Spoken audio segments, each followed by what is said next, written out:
She's a troublemaker. She has an anger management problem. I think she should see a doctor.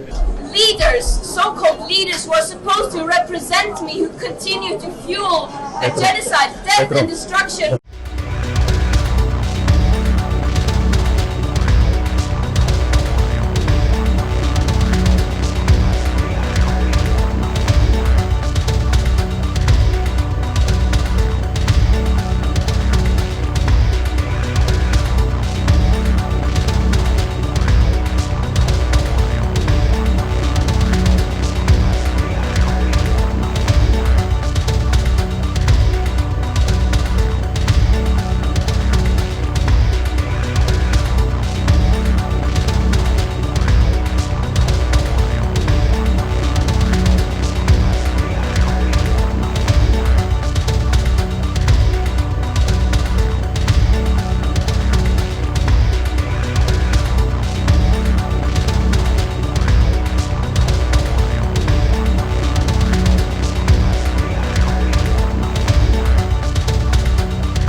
Activists that were traveling to Gaza today, Greta Thunberg, for instance, also some. Well, she's just a troublemaker, you know. I mean, she's no longer into the environment now. She's into this.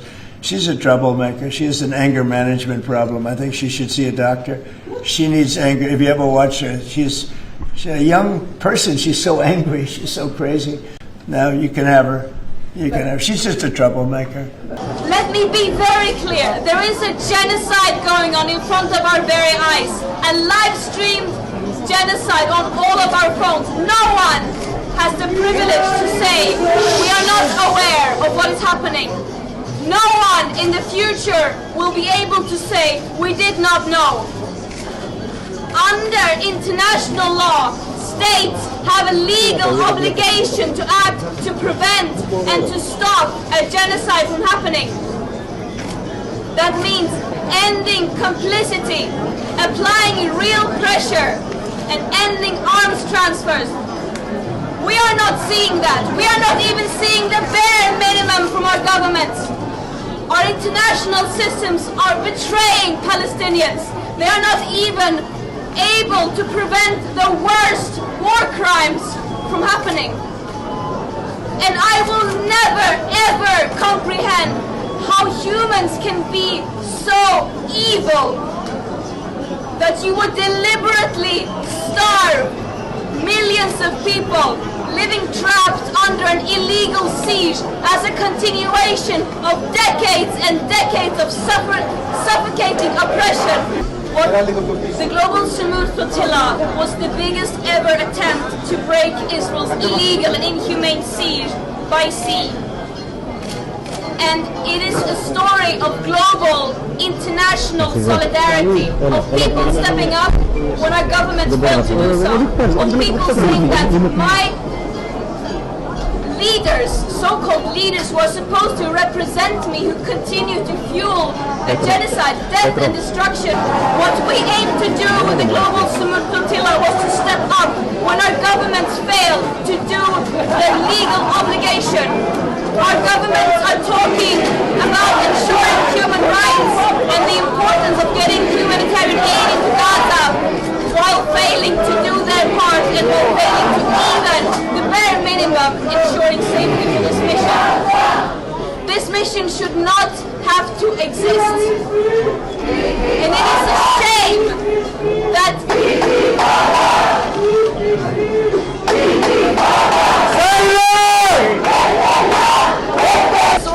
this mission has to exist is a shame. It is a shame. And I could talk for a very, very long time about our mistreatment and abuses in our imprisonment, trust me, but that is not the story.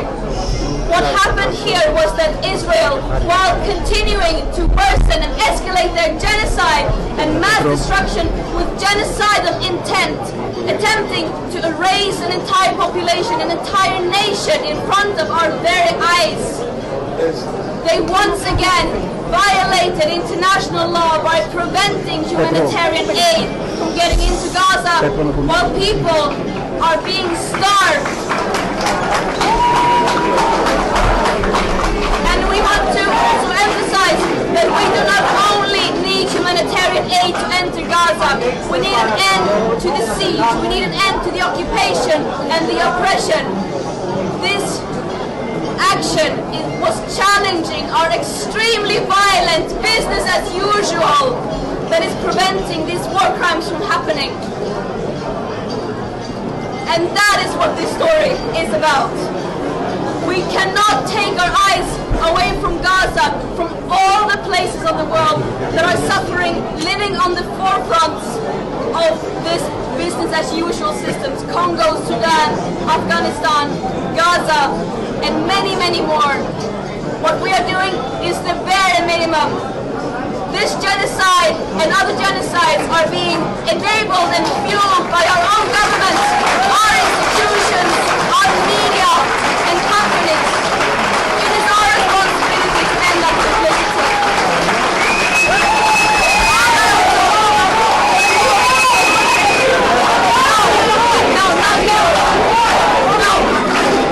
We are doing the bare minimum. What we are doing is not in any way, no one has to come to the rescue of Palestinian people. What we are doing is hearing and acting upon their calls for people all over the world to take action and end our complicity, to use our privileges, our platforms to take a stand against that is everywhere all the time.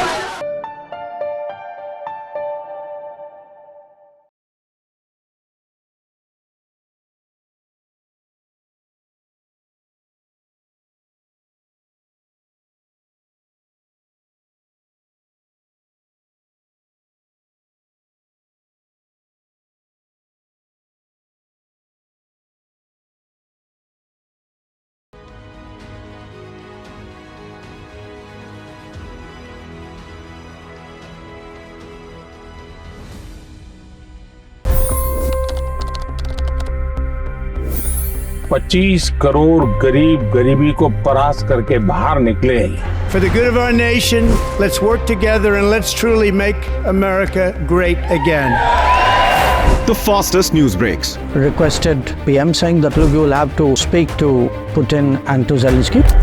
The biggest news makers. The relationship with India is probably the most important bilateral relationship the US will have for the rest of this century. The capital delivered quite an election result today. Expert analysis.